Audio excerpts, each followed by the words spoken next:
Okay, तो start करें हम हमारा फिर से standard yes S A sir. 500। ठीक है, एस ए 500 का नाम है ठीक sir audit evidence. Sir audit evidence का मतलब क्या होता है सर? सर सबसे पहले समझते हैं हम पढ़ क्या रहे हैं। सर सबसे पहले हम पढ़ते हैं ऑडिट।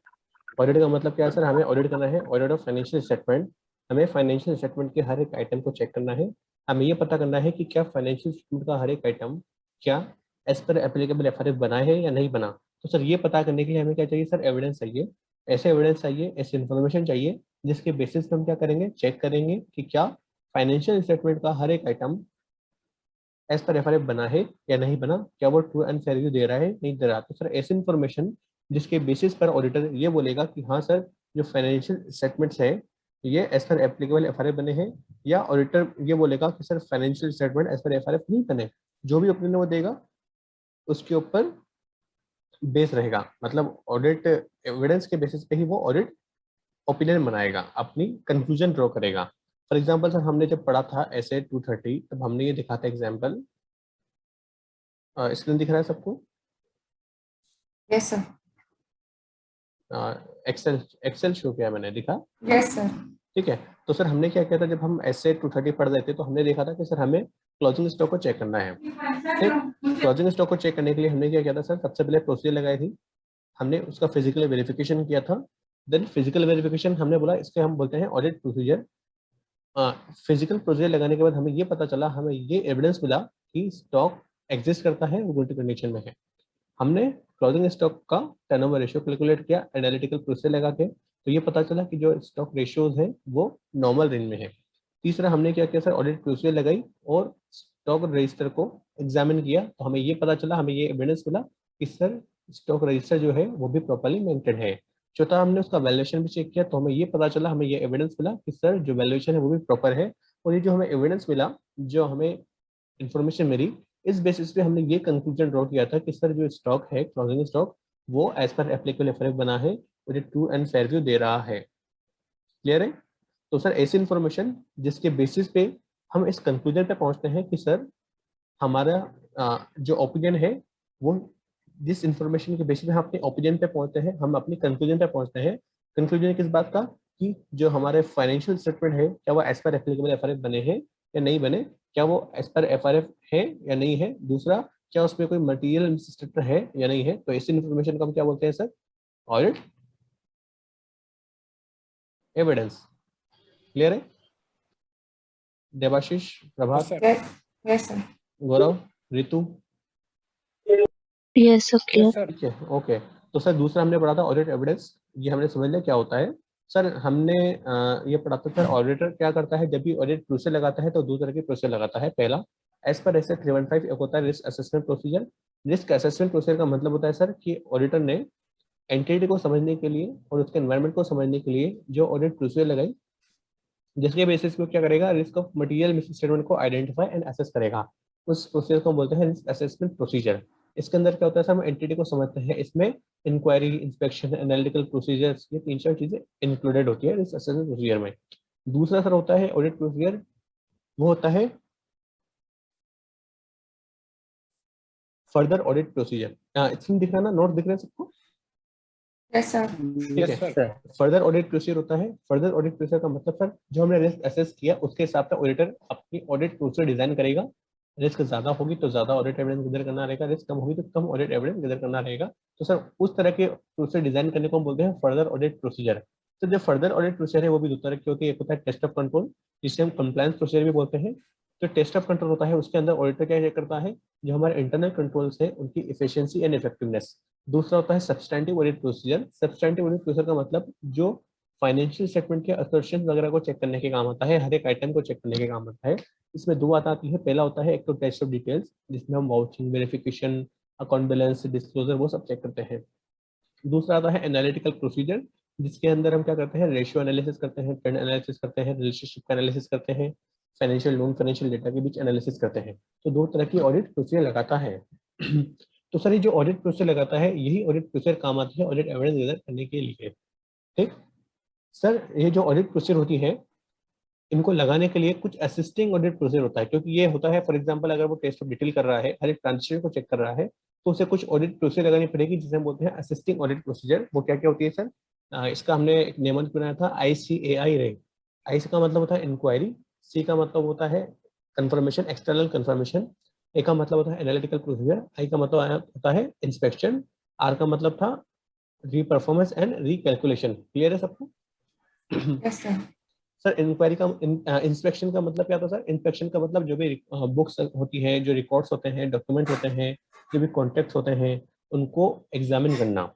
सी का मतलब सर एक्सटर्नल कंफर्मेशन, हमें फॉर एग्जांपल हमारा कोई बैंक में हमारा बैंक बैलेंस आ रहा है, हमारे फॉर एग्जांपल बैलेंस शीट पे 1 लाख रुपए बैंक बैलेंस आ रहा है, तो हम क्या कर सकते हैं सर? सीधा बैंक को एक लेटर लिख के बोल दें कि बैंक आपके हिसाब से हमारा हमारे बुक्स में 1 लाख रुपए हमारा बैंक बैलेंस आ रहा है, आप हमें बता दो कि हमारा इस अकाउंट में कितना बैलेंस है। तो आपने क्या किया? बैंक से डायरेक्टली एक कंफर्मेशन ले लिया, आपको डायरेक्टली एक एक्सटर्नल सोर्स से ऑडिट एविडेंस मिल गया।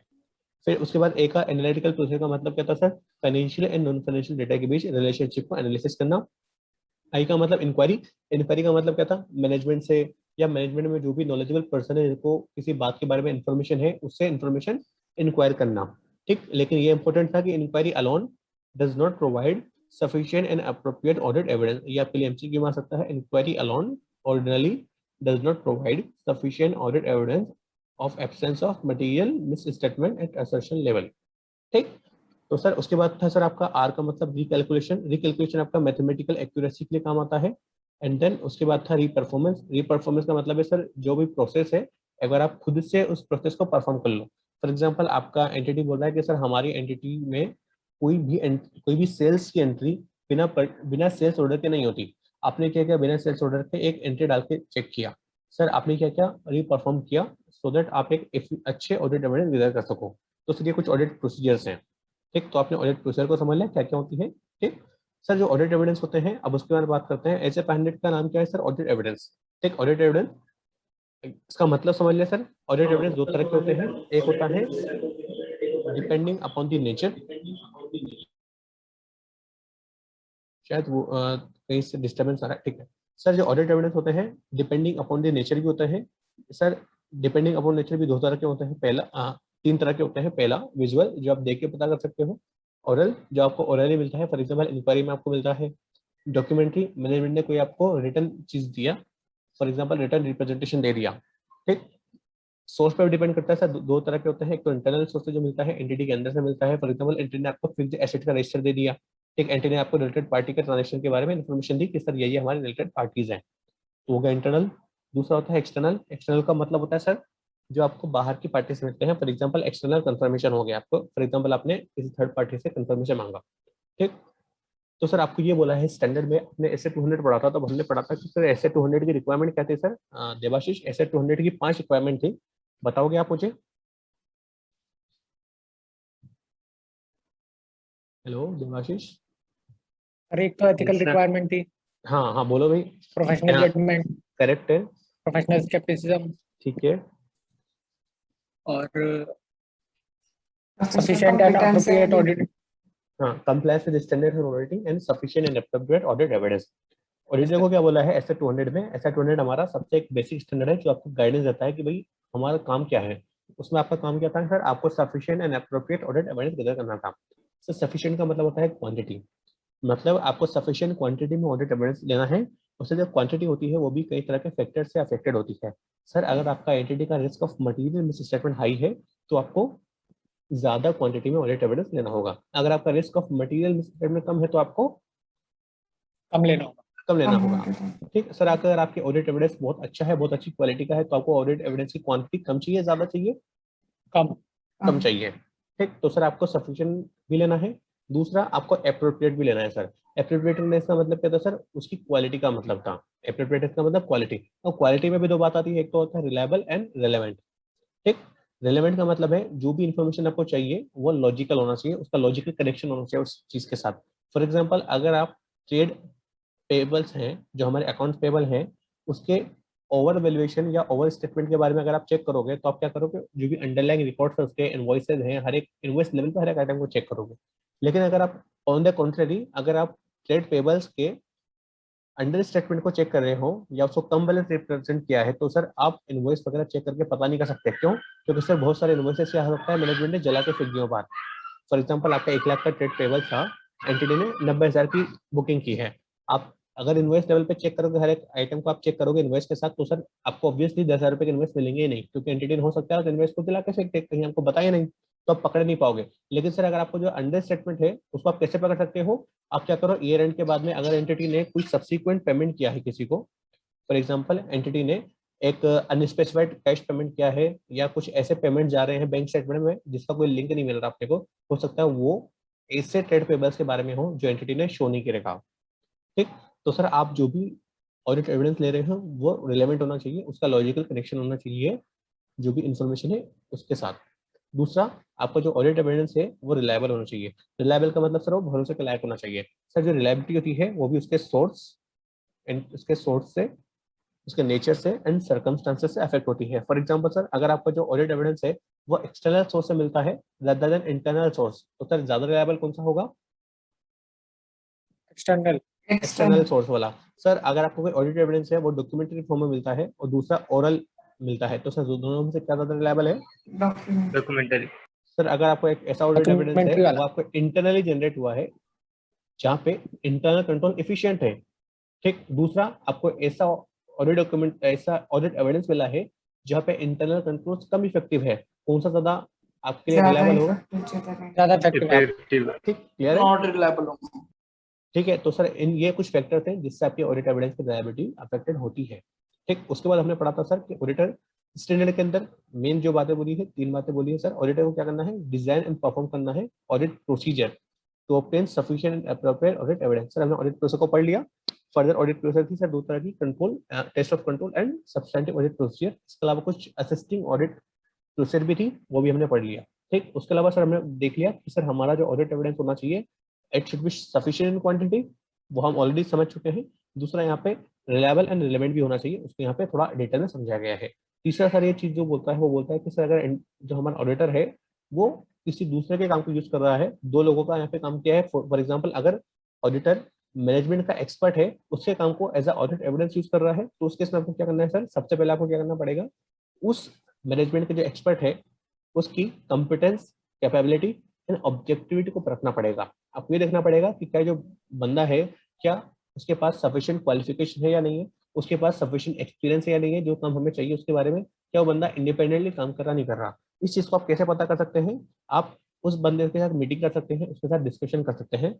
अगर आपके पास कोई ऐसे बंदे का आपको पता है, आप किसी दूसरे बंदे से पूछ लो उस एक्सपर्ट के बारे में जिसको उसका नॉलेज है। फॉर एग्जाम्पल हमारा एक्सपर्ट है, मैनेजमेंट का एक्सपर्ट है देवाशीष, और देवाशीष प्रभात का दोस्त है, तो मैं प्रभात से पूछ लूंगा कि प्रभात या देवाशीष किस तरह से काम करता है। ठीक, आप क्या कर सकते हो? उसके साथ पर्सनली मिल भी सकते हो। ठीक, आप ये देखोगे कि क्या वो बंदे का किसी प्रोफेशनल क्वालिफिकेशन है या नहीं है, क्या प्रोफेशनल बॉडी का मेंबर है या नहीं है। ठीक, अगर वो एक्सपर्ट है, उसने कुछ बुक्स वगैरह पब्लिश की है, तो एक बार उसको भी पढ़ लो। ठीक, उस बंदे के ऑब्जेक्टिव को चेक करने के लिए आप क्या करोगे? आप उसका देखोगे क्या इस बंदे का हमारी एंटिटी जिसका हम ऑडिट कर रहे हैं उसके साथ कोई रिलेशन है क्या, कोई इंटरेस्ट है क्या हमारी एंटिटी में, कहीं उसने इन्वेस्टमेंट तो नहीं किया एंटिटी में, कहीं उसका कुछ फाइनेंशियल या नॉन फाइनेंशियल इंटरेस्ट तो नहीं है। ये आप चेक करके उसके कंपिटेंस, कैपेबिलिटी एंड ऑब्जेक्टिव की पता करोगे। सर उसके अलावा आपको क्या करना है? उस एक्सपर्ट के काम को समझना है कि क्या उसका काम हमारे लिए रिलेवेंट है, हमारे एज अ ऑडिट एविडेंस हम उसको यूज कर सकते हैं नहीं कर सकते, ये पता करना है। सर आप क्या करोगे? और ये देखोगे कि ये जो बंदा है, जो एक्सपर्ट है, वो किस तरह के अजम्पशंस लेता है, क्या मेथड यूज करता है। ठीक, क्या इस बंदे के ऊपर कोई प्रोफेशनल, लीगल या रेगुलेटरी रिक्वायरमेंट अप्लाई होती है, क्या जैसे हम ऑडिट करते हैं हमारे ऊपर स्टैंडर्ड ऑन ऑडिटिंग हमें कंप्लाई करना होता है, इस एक्सपर्ट को भी इसी तरह के किसी लीगल या प्रोफेशनल स्टैंडर्ड को कंप्लाई करना होता है नहीं होता। ठीक, सर अगर आपका एक्सपर्ट है वो एंटिटी एंगेज किया है, फॉर एग्जाम्पल वो कॉन्ट्रेक्चुअल बेसिस पे बनाया गया है, कॉन्ट्रेक्चुअल बेसिस पे उस एक्सपर्ट को अपॉइंट किया है, तो आप उसके काम को समझने के लिए आप क्या कर सकते हो? जो कॉन्ट्रैक्ट है उसकी कॉपी ले सकते हो, उससे पढ़ के आप समझ लो कि ये बंदे को किस नेचर का काम मिला है, उससे क्या रोल्स एंड रेस्पॉन्सिबिलिटी है, और मैनेजमेंट और उस एक्सपर्ट के बीच में किस तरह का कम्युनिकेशन होता है, कितने तरह की रिपोर्ट्स होती हैं। आपको ये पता चल जाएगा तो आप क्या करोगे? मैनेजमेंट को बोलोगे कि देखो आपके कॉन्ट्रैक्ट में लिखा है कि आपका एक्सपर्ट इस डेट में यही रिपोर्ट देता है, तो आप उन रिपोर्ट की कॉपी लेके उससे और उसके काम के समझ सकते हो। ठीक, जब आपने एक्सपर्ट की कॉम्पिटेंस, कैपेबिलिटी एंड ऑब्जेक्टिव को समझ लिया एंड उसके काम को समझ लिया, तो अब आपको क्या करना है? उस बंदे के काम को अपने को as a audit evidence use करना है। तो आपको उस एक्सपर्ट के काम को as a audit evidence use करने से पहले उस काम की एप्रोप्रिएटनेस को भी समझना है। आपको एज इट इज काम नहीं लेना। अब देखोगे कि इस बंदे ने जो काम किया है, क्या इसकी जो फाइंडिंग्स है वो रिलायबल है, और क्या जो इसकी फाइंडिंग्स है क्या हमारे दूसरे ऑडिट एविडेंस के साथ थोड़ी इर्द गिर्द है, क्या उससे मैच कर रही नहीं कर रही। आपको ये देखना है कि जो इस बंदे ने जो काम किया है, तो काम के दौरान अगर कुछ सिग्निफिकेंट अजम्पशंस ली है, तो क्या वो अजम्पशंस रीजनेबल है, रिलेवेंट है या नहीं है। अगर जो एक्सपर्ट है उसने किसी डेटा को यूज किया है, किसी सोर्स डेटा को यूज किया है उसके काम के लिए, तो कोई देखना है कि जो डेटा इसने यूज किया है क्या वो डेटा रिलायबल है, क्या वो डेटा कंप्लीट है, क्या वो डेटा एक्यूरेट है। क्लियर है सर? तीन चीजें हमें देखना है एक्सपर्ट के बारे में। पहला उसकी competence, Yes, sir. Capability and objectivity. दूसरा उसके काम को समझना है। देन तीसरा उसके काम की अप्रोप्रिएटनेस को समझना है कि उसके काम को हम एज अ ऑडिट एविडेंस लेंगे तो हम क्या क्या चीजों को ध्यान रखेंगे। क्लियर है? Yes, sir. ठीक सर, अगर आप एंटिटी ने कुछ कुछ ऐसे, ऑडिटर क्या करता है कभी कभी एंटिटी ने कुछ इन्फॉर्मेशन प्रोड्यूस की है उसे ही एज अ ऑडिट एविडेंस ले लेता है। फॉर एग्जांपल एंटिटी ने क्या किया, आपको रिलेटेड पार्टीज के बारे में चेक करना था, ठीक है। अब ऑडिटर को थोड़ी पता होगा कि एंटिटी की कितनी रिलेटेड पार्टीज है, तो क्या क्या आपने एंटिटी से मांग लिया कि आपके हिसाब से हमारी कितने रिलेटेड पार्टीज है। आपने क्या क्या एंटिटी ने जो रिलेटेड पार्टीज बताया है उसे रिलेटेड पार्टी मान के आपने अपनी ऑडिट फिर से लगा ली इसको चेक करने के लिए। तो सर आपने क्या क्या एज अ एंटिटी की इन्फॉर्मेशन को यूज किया, एंटिटी ने जो इन्फॉर्मेशन दी आप उसको as a audit evidence use कर रहे हो, आप उसके बेसिस पे रिलेटेड पार्टी को चेक कर रहे हो। या सर आपने क्या क्या, फॉर एग्जांपल आपकी एंटिटी ने प्रोविजन फॉर बेड डेट्स बनाए, ठीक, या कुछ भी प्रोविजन बनाया, ठीक है, और आपने क्या किया, एंटिटी ने क्या किया, जिस बेसिस पे प्रोविजन बनाया है उस बेसिस को आप as a audit evidence use कर रहे हो। फॉर एग्जांपल एंटिटी बोल रही है कि सर हमारे 5-6 साल में इतना परसेंटेज हमारा प्रोविजन फॉर बेड डेट्स था, तो सर इसी बेसिस पे हम इस साल भी ये कर रहे हैं। और आप क्या कर रहे हो, एंटिटी का उस बेसिस को as a audit evidence use करो कि सर हम इस एंटिटी का क्या है, पिछले 5-6 साल में 2% या 3% ही प्रोविजन फॉर बेड डेट्स होता था, इस बार भी इतना ही चांस है, तो हम इसी बेसिस पे इस बार भी प्रोविजन फॉर बेड डेट्स कर रहे हैं। तो आप क्या कर रहे हो, एंटिटी जो इन्फॉर्मेशन है, एंटिटी ने जो इन्फॉर्मेशन प्रोड्यूस की है उसे ही as a audit evidence use कर रहे हो। तो आपको क्या करना है, आपको ये चेक करना है कि क्या जो ये एविडेंस है क्या वो एक्यूरेट है, क्या वो कंप्लीट है। दूसरा, क्या ये जो इन्फॉर्मेशन जो मिली है एंटिटी से क्या वो सफिशिएंटली प्रेसाइज है और आपके कंक्लूजन्स को सपोर्ट करने में सक्षम है या नहीं है। ठीक, आपको ये देखना है कि ये इन्फॉर्मेशन जो है एंटिटी ने जो आपको प्रोड्यूस की है एंटिटी ने, क्या वो एक्यूरेट और कंप्लीट है। दूसरा, क्या वो सफिशिएंटली प्रेसाइज है और डिटेल है to support his conclusion. Sir उसके अलावा आप जो ऑडिट एविडेंस कंसिडर करोगे तो आप किस तरह की आइटम को सिलेक्ट कर सकते हो, आप आइटम को आप टेस्ट किस तरह से कर सकते हो। सर आप चाहो तो 100% आइटम को सिलेक्ट करो। फॉर एग्जांपल अगर आपके सेल्स में 1000 बिल्स हैं, आप चाहो तो 1000 के 1000 बिल्स चेक कर लो, या आप सोच लो सर मुझे 1000 बिल्स दिए हैं इसमें से मैं केवल 50% यूज करूंगा, आप सैम्पलिंग बेसिस पे कर सकते हो। या आप चाहो तो बोल लो कि सर जो इस आइटम इस अमाउंट से ऊपर के जितने भी ट्रांजेक्शन है, फॉर एग्जाम्पल सर अगर 5 लाख रुपए से ऊपर के जो भी आइटम है सबको चेक करूंगा, और नीचे के आइटम को, कम वैल्यू के आइटम को इसमें से कुछ सैंपल बना के यूज करूंगा। तो आप कुछ स्पेसिफिक टेक्निक भी बना सकते हैं, स्पेसिफिक आइटम को भी चूज कर सकते हैं। ठीक, तो सर आप 3 तरह की टेक्निक्स होती है आइटम को टेस्ट करने के लिए। पहला, सिलेक्टिंग ऑल आइटम 100% एग्जामिनेशन।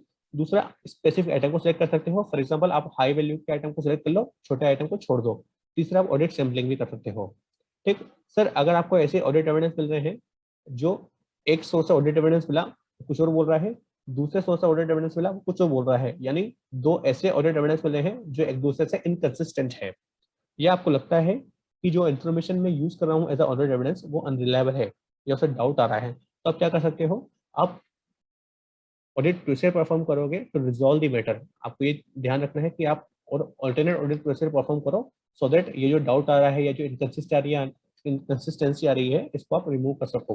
ठीक, लेकिन अगर आपको लगता है उसके बावजूद भी आपने और प्रोसीजर लगाई फिर भी मैटर अनरिजॉल्व रहता है, फिर भी वहाँ पे इनकंसिस्टेंसी है या उस इन्फॉर्मेशन पे डाउट है, तो आप अपनी रिपोर्ट को उसका इफेक्ट देखोगे कि भाई इसकी वजह से कहाँ का इम्पैक्ट आ सकता है और आपने रिस्क को फिर से रीअसेस करोगे। तो आपको ये ऐसे 500 हो गया सर।